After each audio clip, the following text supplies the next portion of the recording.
Hi everyone, EasyPeps here, welcome to another Houdini tutorial. Today we are going to continue our particle exploration, and the aim for this video is to create this kind of behavior. To do that, we are going to create a set of curves with some custom velocity. We are going to transfer this velocity into a volume field, and we will use this volume field to advect our particles. So starting from an Houdini empty scene, let's drop down a geometry. We will call this particle, dive inside and drop down a sphere. This will be our emitter. Let's reset the radius to 1, and also we want to set the uniform scale as 2 and the primitive type as polygon, and set the frequency to, let's say, 100, so we have enough subdivision to have a nice density attribute. Now, just like our previous tutorial, let's drop down a point VOP that we will use to create some density attribute. So let's call it density, put the render flag and I'm inside. And just like the other video, we want to use a couple of noises. So let's drop down an anti-aliased noise. This will be a 4D input and 3D noise as output. Just like the other time, we want to animate it over time. So let's take a vector to vector 4. So we can use not only the position, but also the, the time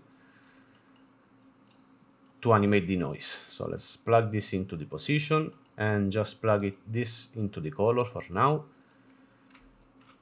So we want to set the max octave to 0 on the first one, and we can leave the rest as it is. And now drop down a turbulent noise. So the first noise will be the input of the second one, and the second one goes into the CD. That will be our density, but it's just to see it for now. Let's hide the wireframe, and on the second one, let's increase the roughness. Let's say 0.85. And for this one, we want to use the original Perlin one, and also increase the frequency. So now we have something like this. And of course, this one should be too fast for now. Yeah, so we want to drop down a multiply node before the times goes into the for vector, and we want to promote the second input. Let's call the label speed. So if we go outside and set it to, let's say, 0.1, the noise should be slower. Yeah. Now back inside the point VOP, as you might remember from the other time, the color now will go into negative values because it's going from -1 to 1. And for the density can be good because it will add some contrast. So we will bind bind export. We will bind the noise as a density attribute. So density, it will be a float. And we will use it also for the color, but we want to remap it. So plug a fit range, and the source minimum is -1. So now if we look, the color is going from 0 to 1. So let's drop down a null. This will be our out emitter. And take a pop network and plug the emitter into the first input.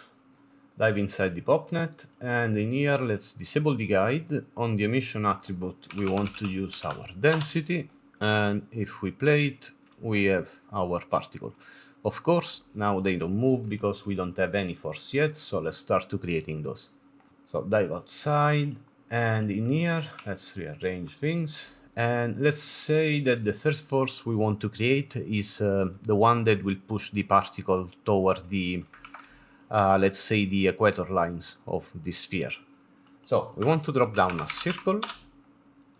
Let's template the sphere with this flag and put the render flag on the circle. So we want the circle to have the same radius, so let's set it to 2, because this one was 1 but with a uniform scale of 2, so now they match.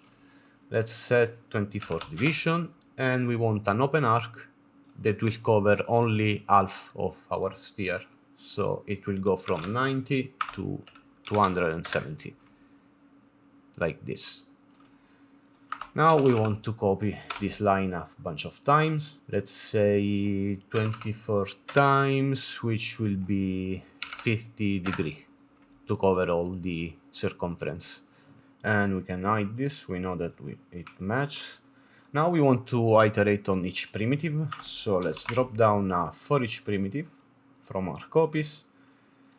And now for each curve we want to add a little bit of noise, and then we want to establish our vector for the velocity. So first take a point bop. We will use this for the noise, so let's call it noise, dive inside.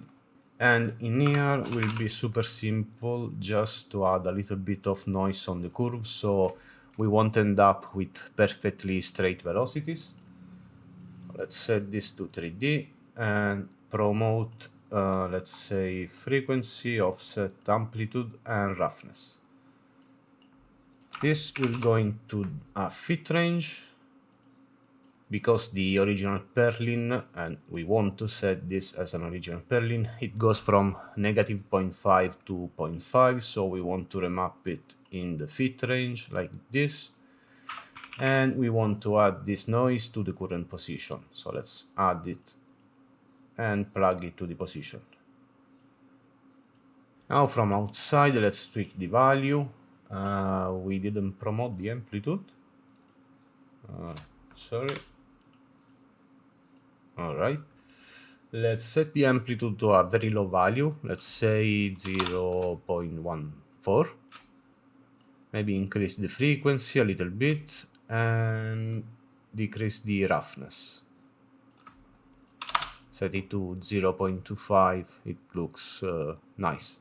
Also, we want this to be animated, so on the offset for the Y component, let's set add frame multiplied by 0.01, so it will be a really slow animation, something like this. After the noise, we want to resample the curve. Let's visualize the point. This is too much. Let's set the length to 0.2 and change the treat polygon as interpolating curve, so it will be a smooth one. Also, I believe I did a little mistake into the VOP. Sorry, we want to remap from 0 to 1 when we want to fit this in something like the color, let's say, but whenever you're working by adding to a position value, we also want to have some negative range. Because if we leave it as it was before, and we template the sphere, you can see that it doesn't match. But if we set the destination minimum to -1, we do have a correct match. Now let's hide the sphere again and drop down a point wrangle where we will define our velocity. And also let's decrease this amplitude, this is way too much. Let's set it to 0.05. So the idea is to create a velocity attribute that will push our particle toward the equator of the sphere, so basically the middle of the curve. And we also want the particle to be pushed out as they get closer to the equator. So let me display the point number, and I will grab a screen. That's from the side view. So the idea is to create two sets of velocities. One that will push the point outwards on our curve, and another one that will push the point along the curve. But of course, we need to consider both positive and negative axes. We don't want to end up with something like this, but we want both sides to be pushed toward the equator. And then we can use the point position along the curve to weight the two different velocity. So we can state that the more and more we are going closer to the equator, this velocity will be more present, and for the first and the last point, only the first velocity will be taken into consideration. And this will be much more clear once we put into practice. So for the first velocity, the one that will push outward, we can use the normalized position. So vector b1 will be equal to @p and normalize it. Also, let's create an attribute just for visualization. So v1 is equal to v1 and create the visualizer. And set it to marker and vector. So this is our first velocity, and for the second one we want to establish an if condition, because we want to take the next point position for the half curve that is in the positive axis, but for the negative one we want to take the previous point position. So first initialize an empty variable, we will call this v2, and then we want to say that if our position on the y-axis is greater than 0, we want to take the next point position. So our v2 will be equal to the current point position minus the next point position that we can retrieve with the point function. So first geometry index, we want the position attribute from the next point. So ptnum plus 1. And else we want to take the previous point. So let's copy this line and minus 1. Now let's close the condition and also create another attribute. This will be v2, v2, and create the visualizer. Marker, vector, and set the color to red. And as you can see, it's in reverse, so we want to flip this value. So put everything under parentheses and multiply by minus 1, and do the same for the second. We also want to normalize the value, so let's normalize the first and the second one. Now we have our velocity and we want to blend the two based on the point coordinate along the curve. And we want to use the ler function because we can take two vectors as an input and we can use a bias to control how much each point should point toward the first or the second vector.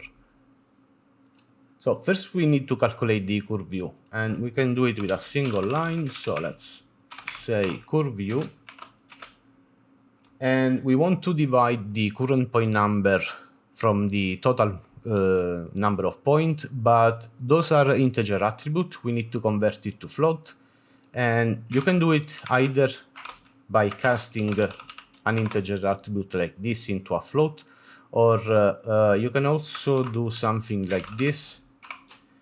If you do a division or a multiplication by 1.0, the integer value will be converted to a float. So we want to divide the current point number, so at ptnum, for the total amount of points, so numpt. Minus 1, because of course the last point is always plus 1 because we start from 0. So now if we bind this to an attribute, curve u, we should have a value going from 0 to 1. Yes. So now we can use this as a bias to drive our velocity. And to do that, let's just create a new velocity attribute. We will call it v. So we will use the ler function. The first vector is v1, the second is v2, and the bias is curve u. So let's create a visualizer for our final velocity. Make it vector and green. Let's also hide the other two. So now, as you can see, it's behaving weird because actually it's not weird because it's going from 0 to 1. We need to remap it so the 1 will be in the middle of the curve. And to do it, we want to feed this curve view into a ramp so we can remap it. So let's create a chramp parameter. Let's call it curve view. And click here to create the space parameter. Now it's going from 0 to 1. We want the middle to be at this maximum. So 0.5 will have a value of 1. And the end will be like the start at 0. And it seems now it's reversed. So let's reverse the order of the lerp function. So first v2 and then v1. So we have the opposite. And now let's set the curve to Bezier and shape it a little bit. Let's say the handle to 0.5 and this to 0.75. So I will shape my curve to something like this, and this also 0.25 and 0.6. So we do have something like this. Now let's see what we have here. We have our first set of curves, and in the point wrangle we can delete this attribute, which were just for visualization. Now, before creating the other curve, which will take care of the spiral effect, we want to visualize this velocity somehow on our particles. So first we need to create a volume, because we need some volume to advect those particles. So we want to create a volume big enough to host all our simulation. We will use a tube for that. So let's put the render flag on this tube and template the sphere. Here let's set the radius to 1, a very big scale, something like 60, so it will cover the entire simulation, and increase the column to 50. We want two handicaps, and let's set the height to 0.6, and let's copy the parameter, paste it on the Y center, and divide it by 2. So it will stay on the origin. We're going to mirror it later on. Now we want to extrude the top face, so let's take an extrude, select this face, press enter, and let's put some distance high enough, let's say 2.1 should be safe, and we want this extrusion to get smaller as it goes up, so increase the subdivision to 20, and on the spine control tab we can control the thickness of the extrusion. So if you go into the front view, and here you need to find this ramp, the thickness ramp. Let's set it to be spline and do something like this.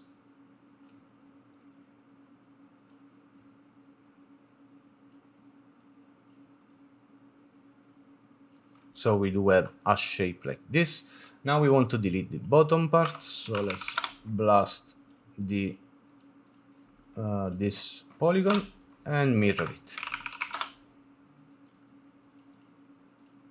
on the negative y-axis, so -1 here, and we do have our geometry, but we need a volume, so let's take a VDB from polygon.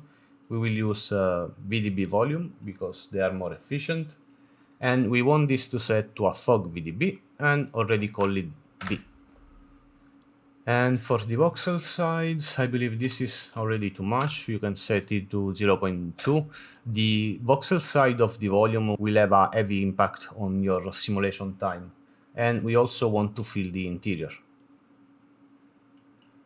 Now, since we are going to use this volume for velocity and not density, we need a vector volume. And if you middle click on this node, you will see that it's a float volume. So let's take a convert VDB. And on the convert node, we want to convert it to a VDB, so no conversion, but now we can change the type, and we want to use vector float. So if you middle click on this, we have a vector tree now, and we can use this to write our velocities. Now to transfer the velocity from the curves to the volume, we're going to use a volume VOP, which is basically the equivalent of a point VOP, but it works on volume. And we want to feed the VDB into the first input and the curves on the second. Dive inside the volume VOP, and here we don't care about the density, we can even delete this one. And we want to use the usual point cloud open to take the velocity from the curves. So take the second input, we'll go into the file, and we will sample our position as usual. And in here also promote the search radius and the number of points, so we can control it from outside. So 1 and 2. Then we need a PC filter to take our attribute, plug the handle, and in here we want to take the velocity we wrote on the curves. And also we want to add it to a little bit of curve noise. So the curve noise will sample our position. And we want to promote here the, let's say, the frequency and the amplitude. And add the curve noise and the velocity. And we want to bind it to a velocity attribute. So bind export. This will be our new V, and it will be a 3-float vector. Now, if you go outside, the velocity volume is not visualized good by default. So to visualize it, we want to use a volume slice. It will take the volume VOP as input, and then a volume trail. You plug the volume slice on the first input and the volume on the second one. Let's hide the points. So now what we're seeing is just the curve noise, because we need to increase the radius, but let's set the curve noise to 0 for now, so we can see that by increasing the radius we are taking the velocity. Let's set it to something like 1.4. The number of points is basically the precision. It will have also an impact on your simulation time, but it also depends from the amount of voxel you have in your volume. So I will set it to something like 4. And let's introduce back some of the curve noise. Let's say 0.2, but we want it at a much lower frequency, something like this. Now what we're seeing is basically here we do have the curve that are transferring the velocity, and on this part there's only the curve noise for now. So let's take a null and let's output our velocity, so out V, and go inside our popnet. Here we want to use a pop advect by volumes. So here connect it, and let's point it to our velocity. Now, by default, it will look for a field name called vel, because it's the classic name where when you do volume simulation. But we called our field V, so let's change this. For the advection time, it's up to you. This tree mode will have 3 completely different behavior. Basically, the update force will update the force. So as you can see, when we are going out of our curve, the points will keep moving. Update position is basically the opposite. It will stick to the volume completely. And update velocity, it's something, let's say, in a middle way. And we want to use this for this kind of simulation. And it's okay that it stops for now, because later on with the other curves, it will keep moving, starting to follow the other set of curves. So let's create this other set of curves. And we already have the sphere template. Let's make some room and rearrange things a little bit. Now let's create another circle. Let's display it. And this one we want to be oriented on the ZX plane. We want a set of curves that will push the particle in a spiral pattern. So let's increase the radius so it matches the sphere. And also let's set, let's say 50 for the division. We want also this curve to be an open arc. And this time we want to be a full arc, so leave the arc angles from 0 to 360. Now we want a bunch of copies for this, but if we take a copy transform and simply, let's say, scale it like this, we don't have evenly spaced copy, and we do want evenly spaced copy. So we want to do this instead. Create a line which will have 0 length, and the amount of point, it will be equal to how many copies we want. So let's say we want 12 copies. That needs to go bigger and bigger, but always evenly spaced. So let's take a copy to points, and we plug the circle and the line. So we basically have 12 copies, but now all the copies have the same uniform scale. So let's take a point wrangle on the line.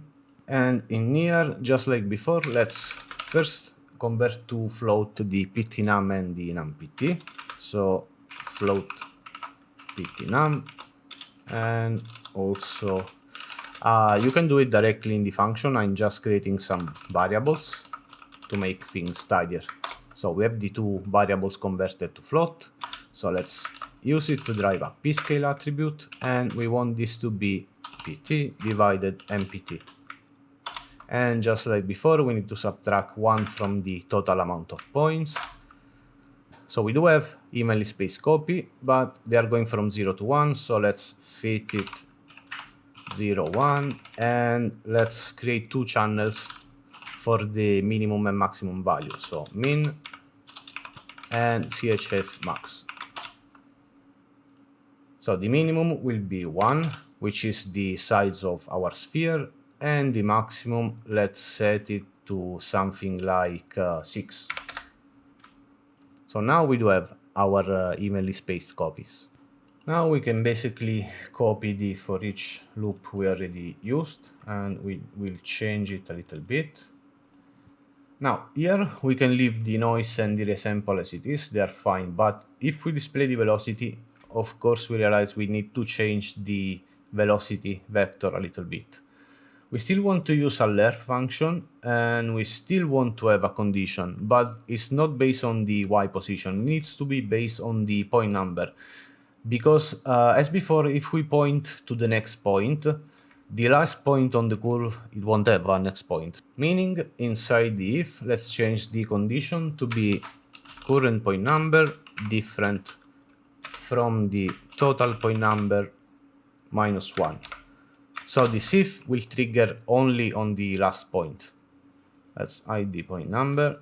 And also we don't need the curve view anymore as a ramp. So our bias will be a float channel. Let's create a float variable called bias, and it will be equal to this. Let's click here to create the space parameter. And of course we need to change this to bias. So now we can lerp through these two velocity, and there's still something wrong with the last point. Oh yeah, when the else is triggered and we are iterating on the last point, we need to point it to the first point on the mesh. So basically it's pointing to the first point of the curve. I hope it's clear. And now the reason I keep the lerp active is because I noticed that if I add some velocity like this, the outward movement will stop. So I ended up using a little bit of lerping of 0.2 from the 2 velocity. So now we can merge these two guys together, 1 and 2, and this is going inside the volume VOP. So if we display the trail, you can see that now we have also the curves. And let's change the plane to this. You can see that we have the spiral effect. I mean, this force alone is not a spiral, it's just a rotating force, but the combination of the vector we are creating, we are actually ended up with a spiral movement. And also let's set the plane to XY. You can see there is a bit of a harsh transition here. And I actually ended up leaving like this for my final scene, but if you want to smooth it, you may think that you can use a volume blur, but you need to remember that we are still working with VDB, even if it's not the classic VDB. We are using a fog volume, but it's still VDB. So if you want to smooth this volume, you need to use a VDB smooth, not the VDB smooth SDF, this one. And if we replace this and display the volume trail, you can see that we are smoothing the two volumes. But as I said, I actually ended up leaving the harsh transition as it is, so I will turn this off for now. Now, if we go on the particle simulation, hide the vectors, and let's see what we have.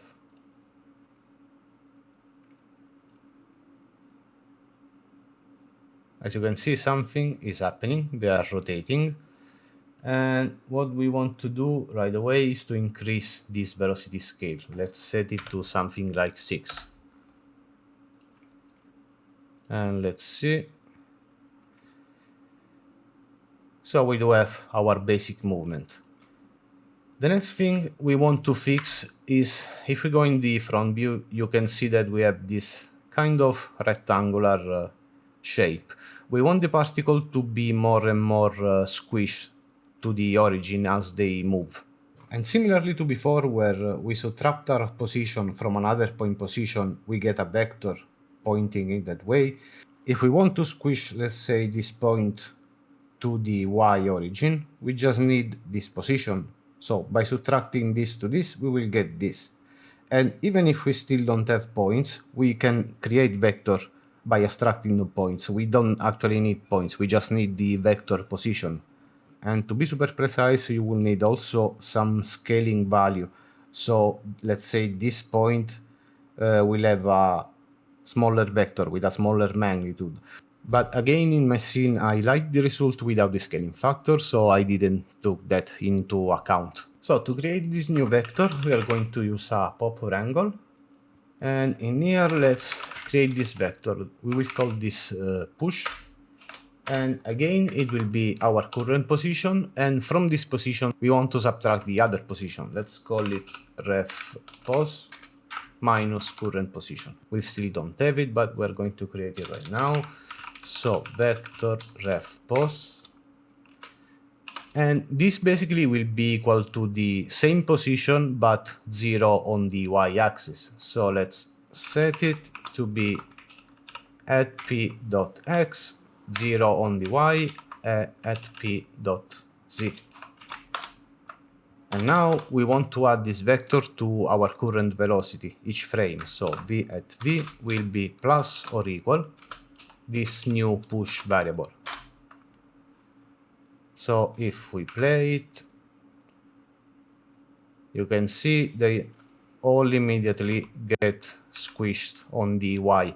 We don't want this effect to be active right away, so we can multiply this vector for some age value. So let's create another variable. We will call this rel age for relative age. And maybe we can use a ramp. So ch ramp, let's call it age drag. And we want a relative age. So we need to divide the age that will increase until the points die. And we need to divide it by the life, which is the maximum age a particle can have. Let's create the space parameter. And we need to multiply this push vector by the relative age. So if we play it now, you can see that it's not acting right away, but as the particle will not die because we didn't tweak the life expectancy, so this will happen far away on the simulation. And let's set the life expectancy to 6 and 2 seconds of life variance. Also, let's make sure we are not inheriting any velocity, so all to 0. And now it should work. Yes, as you can see, they get squished as they go outwards. Now let's introduce some pop drag. So let's drop a pop drag in the simulation. And in here, let's set the air resistance to 3. And we want to use Beck's expression so we can set some variance. And again, we need to recalculate the relative age because we didn't bind it to a new attribute. So at age divided at life. And now we want to multiply this value over the life of our particle. So we need to write air resist, which is the name of this parameter. And we want to be multiplied by this age value. So now, as the particle grew older, they keep more and more drag. So basically, they will slow down over time. That's the concept of it. And finally, we want to introduce some variance into this movement with a couple of pop force. So let's make some room and drop down a pop force. We will have two of those like usual, one for low frequency, one for high frequency. So let's enable the guide. Let's set this amplitude to 10. You may think that we're working with pretty high value, and it is true for some sort of simulation, but we are taking a very high velocity scale of 6, then we have a 3 of high resistance, so pop force with 10 is not that much in this case. And let's change this wheel size to 2, and we want much of a slower movement. So as you can see, it's very fast. We want to increase the pulse length to 10. So we have something like this. Let's disable the guide.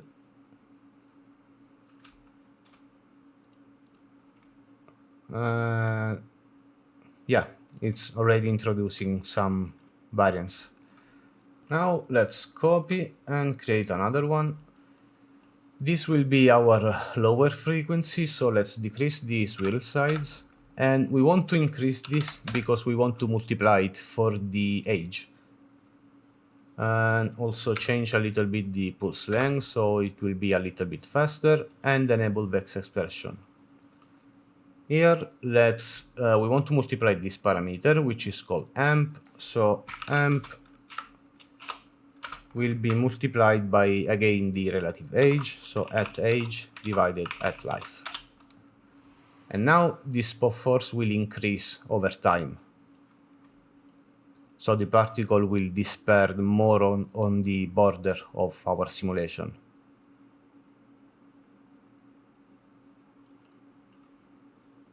And we are basically done with the simulation. So step outside, and in here we want to take another point angle so we can tweak some attribute. We want to recalculate again the relative age so we can keep it as an attribute to drive our final color.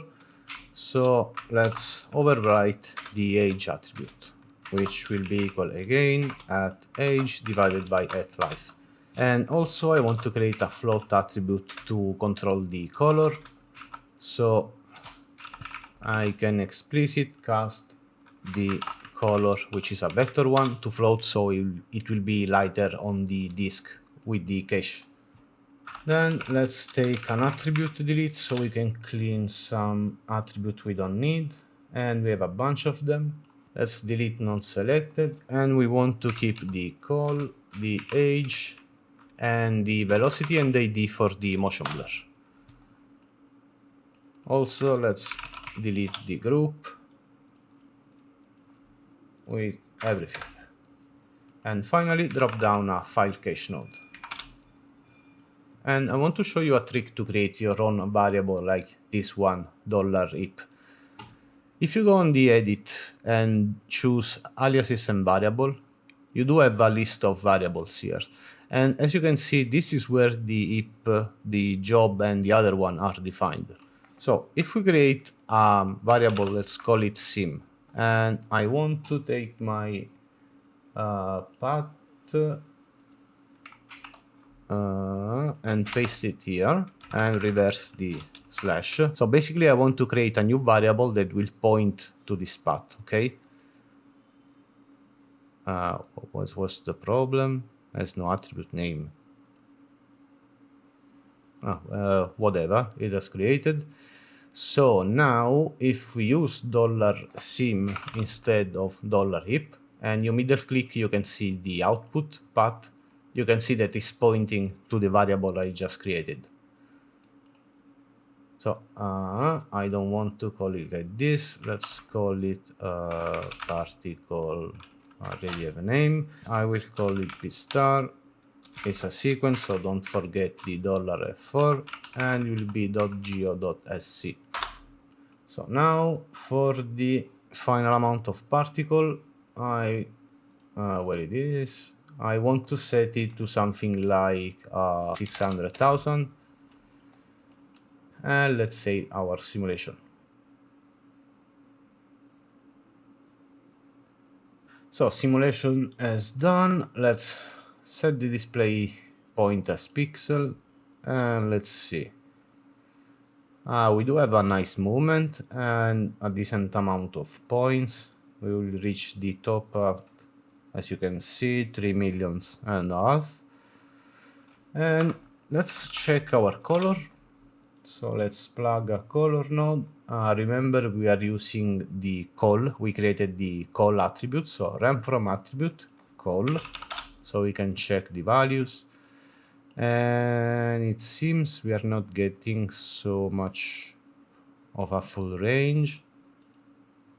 Oh no, it's going from 0 to 1. It is correct. Let's see. Red to green. Doesn't seem correct somehow. Maybe we will need to fit it a little bit.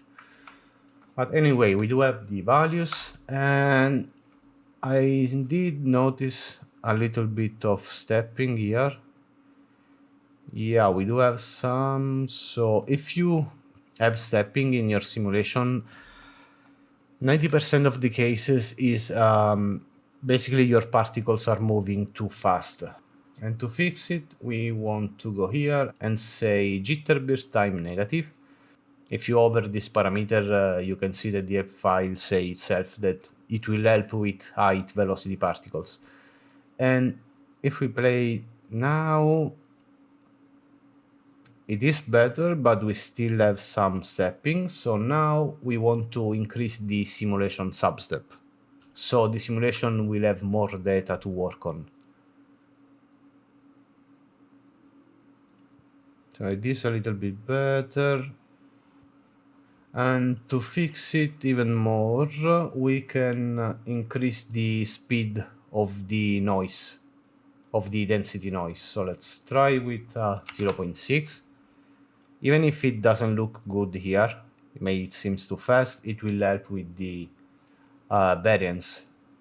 And as you can see now, we just have a little bit of stepping that honestly won't even be noticeable in our final animation. We will have motion blur, so it will be okay.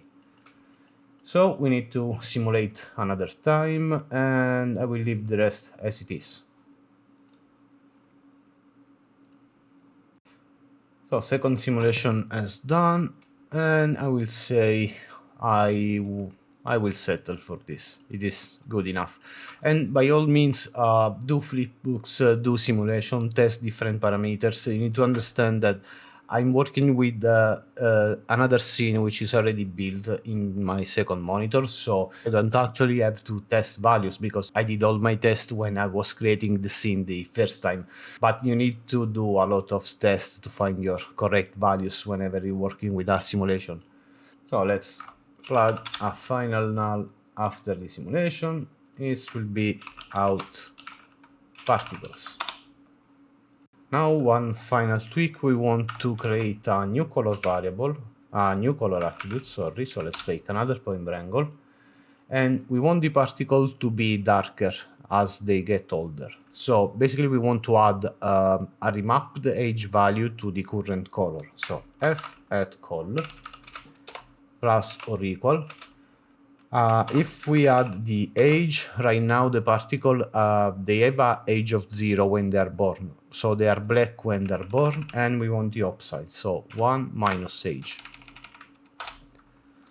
So if we check the color value, we don't have a correct remapping here. So let's fit it between 0.3 to 2. And we don't want to do it on the same line because we need to take care also of the incoming value. So let's do another line, f at call, it will be equal to at f call, but we want to remap it, so fit, and it was going from 0.3 to 2 and from 0 to 1.